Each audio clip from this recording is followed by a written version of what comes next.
if somebody's wanting to get more involved or wants to do something to give back, what do you think a good starting point for people is? I think asking themselves what, because there's a lot you can give to. Absolutely. There's a tremendous amount. And, you have to ask yourself, what are you deeply passionate about? Could be one thing, it could be 5 things. But I find that you feel most fulfilled in what you do or what you give towards or what you volunteer for if you're doing something within the realm where you're most passionate about. Well, so let's go back to the guy that maybe doesn't know what he's deeply passionate about. Yeah. What's a starting point then? I mean, That's a really good maybe question. when you're coming out of high school. Yeah, that's a really good question. I think just taking that first step towards serving somewhere. Okay.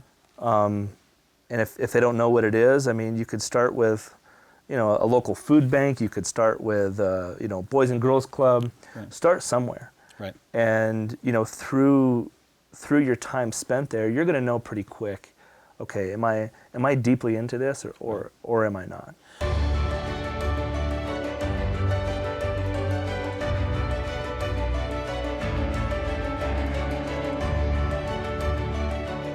Hi there. Thank you for joining the Communities Connected podcast.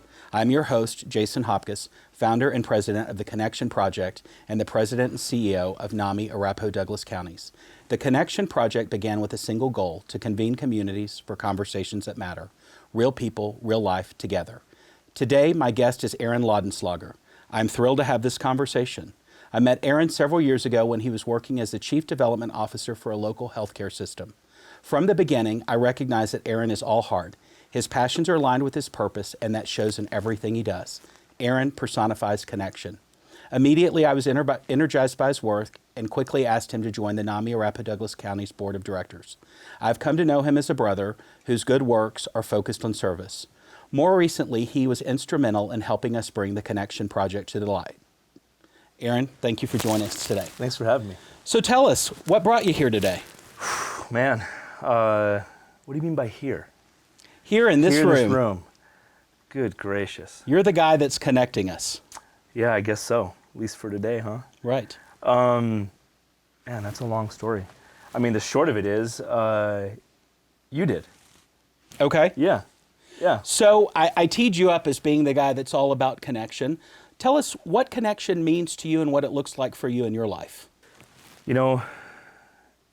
Connection has always been a big part of my family, my inner circle.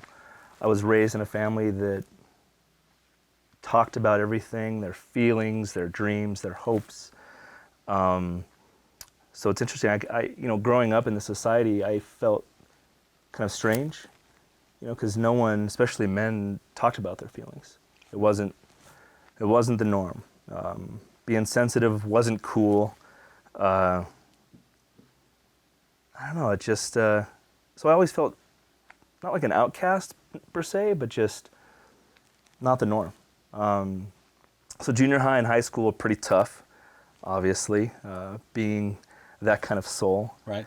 But I quickly found, as I grew going into college and beyond that, people became more open to talking about those things, being connected. And I found that the relationships that I had with folks that shared that same ethos or mindset became the ones that I constantly wanted to be around. Right.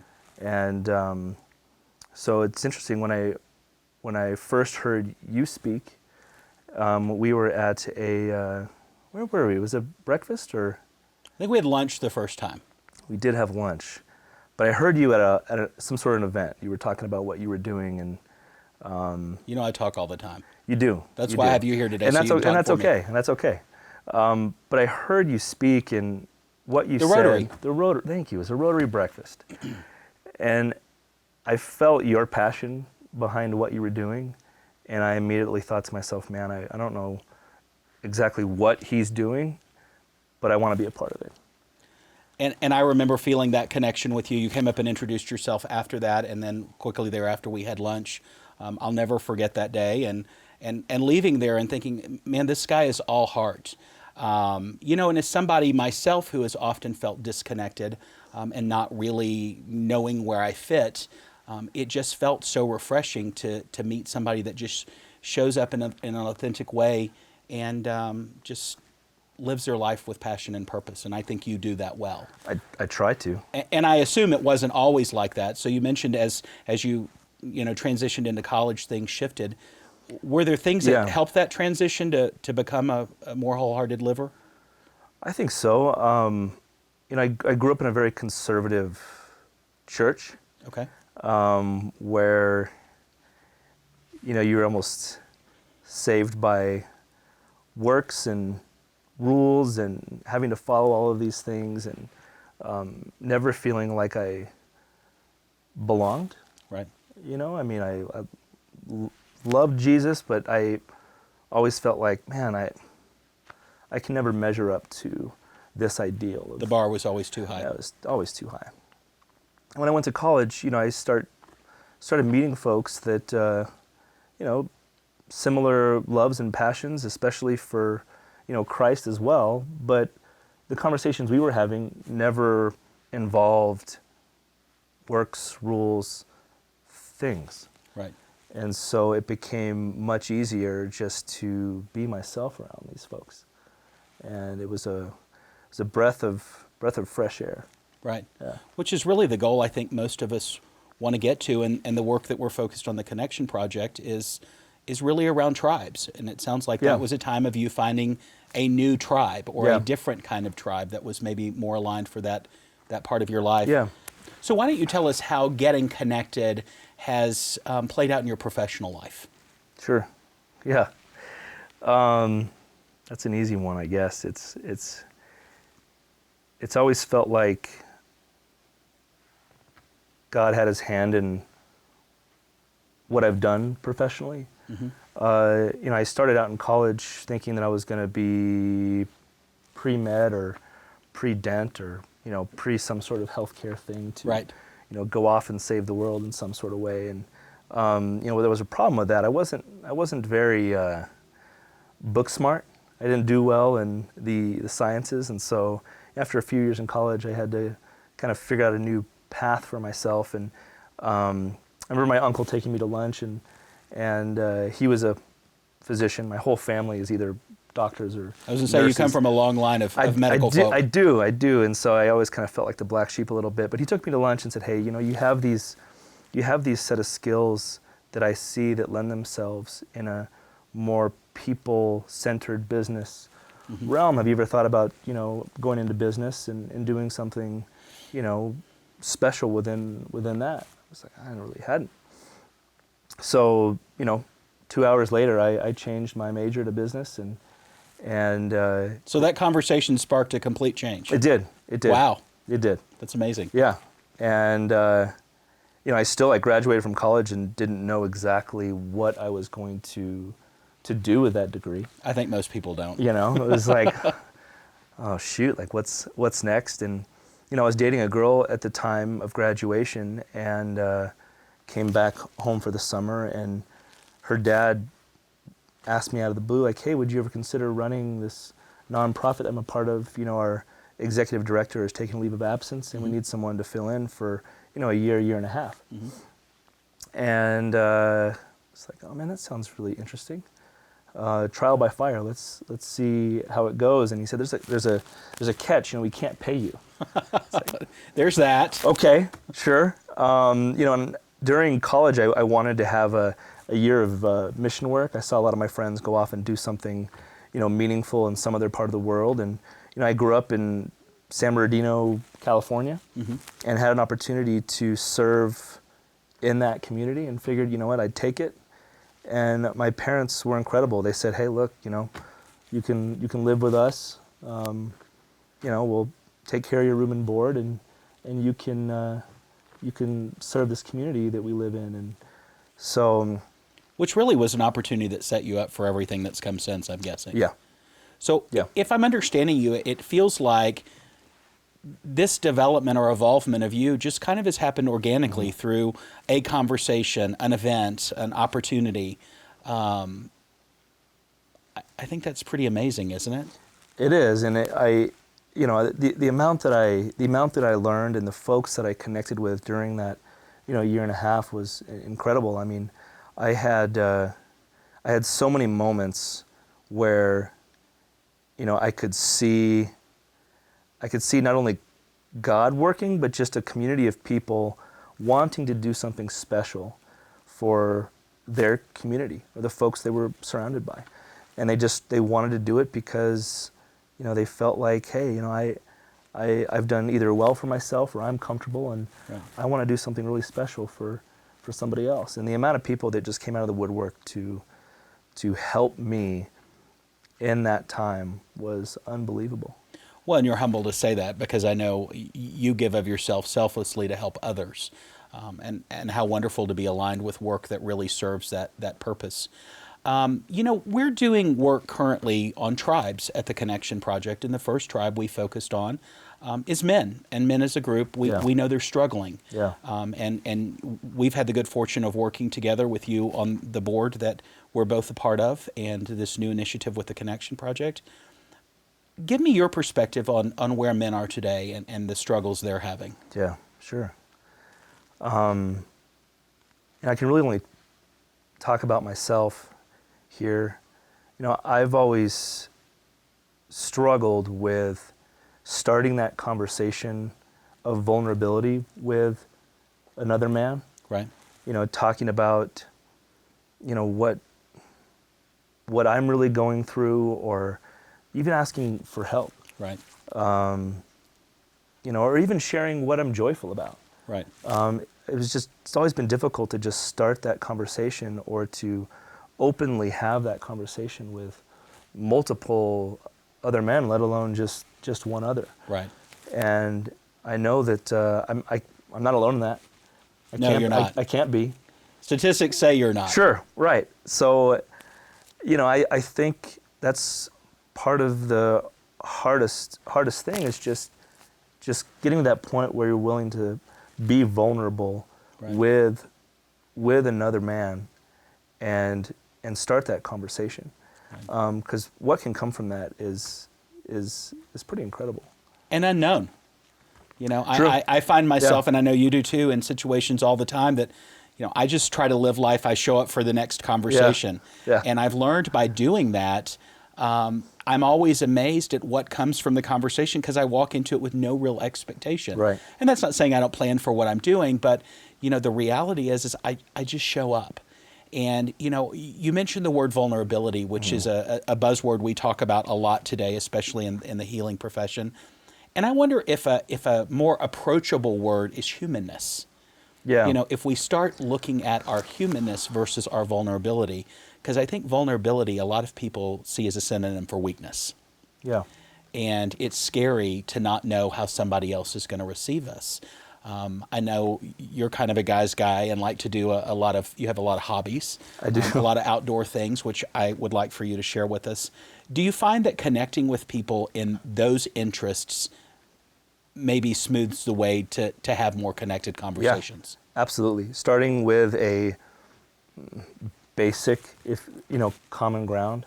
You're not a basic hobby guy, though. Sure, Like, no, let's be but clear. I mean, when you find commonality with anybody that that they love or share a passion for, Right. I mean, that's a gateway for many conversations. Right. So I've found, like, I have a recent love for fly fishing. When my wife and I moved out here, I probably watched a river runs through it too many times, and but when we moved out here, I was like, I want to try this, and so she bought me a rod and reel for my birthday, and I had a buddy that I'd probably met a few months before, at the gym, believe it or not. Okay. And he just was, he took me under his wing and said, hey, come on, I'm going to show you some places and teach you a few things. And he has since become, one of my closest friends and companions. Which was completely unexpected. Completely. Right. Completely. I mean, we met at the gym, just basic conversations, and I can't remember saying, like, oh man, I want to start doing fly fishing, and here he is, essentially like a fly fishing guide. Right. And it stemmed from just one small commonality. So really, it sounds like for you, I mean, your life work has happened in one moment at a time. Yeah. And in the right timing, the right people show up or the right opportunities show up. Yeah. And just being open to, like you said before, showing up and being open for whatever happens or whatever comes. I think showing up is 90% of the problem. It, You know, if you Yeah. can do that, Yeah. you normally can find the 20 seconds of courage to go forward. So how has that impacted your work professionally? yeah. How have you brought this sort of wholehearted living into your professional life? Yeah. Well, it's interesting to kind of go back a little bit.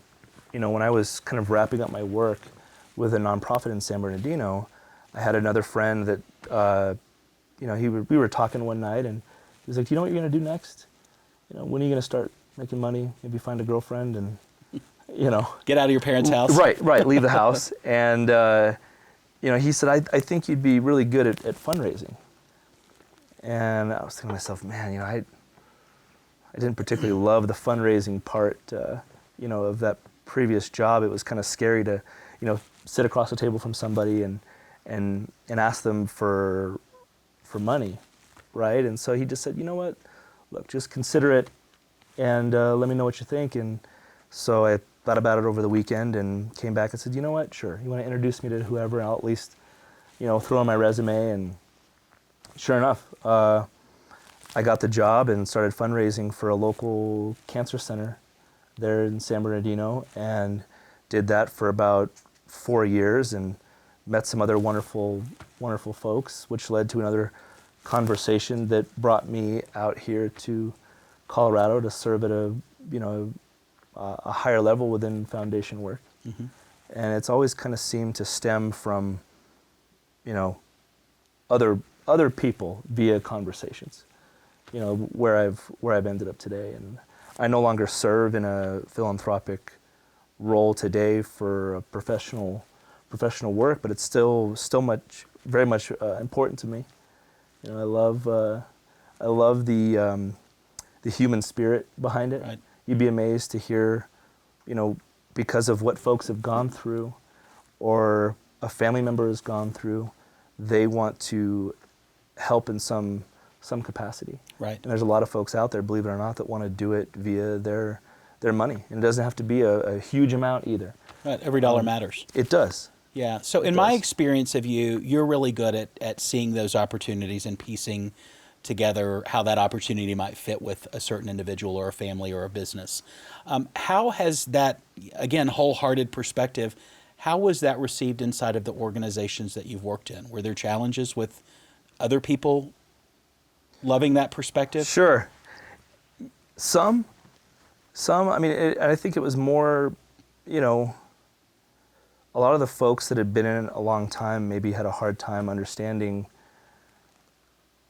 that approach, but it's just what worked for me. I mean, sitting down with somebody and talking to them about their, you know, what they've gone through, what brought them to this point of even meeting with someone that's they know full well is going to ask them for money. Right. And to hear the story that leads up to that is powerful. Right. Because it has nothing to do with a fundraiser. I mean, you know, people say, oh, he's a tremendous fundraiser, but it has nothing to do with them. It has everything to do with the people that want to do something. And there are reasons behind that. Well, and I appreciate your humility, but it also has to do with you being the catalyst for bringing those people together. You know, and Sure. in my experience of you, you're really great at crafting that narrative together around why this is a good fit. So, you know, we talked a minute ago around, you know, men today and the challenges that they're having, and you mentioned the challenges we have with being vulnerable with each other. What do you think in the work that you've done and the place you come from, what do you think something that we could do to approach helping men specifically or people in general get more connected to each other? Honestly, I think it's just starting that conversation. Being vulnerable, more human. Yourself, I have found that it usually leads at least one other person feeling like they have the space to do the same. And if you can do that for one and they can do that for one, and you know, pretty soon, you know, you can look at a whole team or organization or a community that will start feeling like they have that safe space Right. to be more human. So really, and I wasn't trying to tee this up, but it's really the work we're doing at the Connection Project. Yeah. Bringing people together for a collective cause, for conversations that matter, real people doing real life together. Yeah. We've talked about this a lot in conversations and board meetings about what this initiative was going to look at like, and there's been many iterations of it. And really what we landed on was fundamentally, we're all struggling. Yeah. And if there's a way for us to get better connected, I felt a compelling force that told me, like, let's figure that out. Yeah. And you've graciously been willing to come along and help bring your insight and wisdom to this passion. What's something that I know service is a big part of the core values of who you are. Let's talk for a second about if somebody's wanting to get more involved or wants to do something to give back, what do you think a good starting point for people is? I think asking themselves what, because there's a lot you can give to. Absolutely. There's a tremendous amount. And, you have to ask yourself, what are you deeply passionate about? Could be one thing, could be 5 things. But I find that you feel most fulfilled in what you do or what you give towards or what you volunteer for if you're doing something within the realm where you're most passionate about. Well, so let's go back to the guy that maybe doesn't know what he's deeply passionate about. Yeah. What's a starting point then? I mean, that's maybe, a really good maybe question. when you're coming out of high school. Yeah, that's a really good question. I think just taking that first step towards serving somewhere. Okay. And if they don't know what it is, I mean, you could start with, a local food bank. You could start with, Boys and Girls Club. Right. Start somewhere. Right. And, through your time spent there, you're going to know pretty quick, okay, am I deeply into this or am I not? Well, and it's even in my own story, like the work I do with NAMI Arapahoe Douglas counties, now being the president and CEO, I started going to a support group. Yeah. That was how this work began for me, and then it turned into me working it like a job, and then it became a job. Yeah. So I think that's spot on. Sometimes, again, it goes back showing up.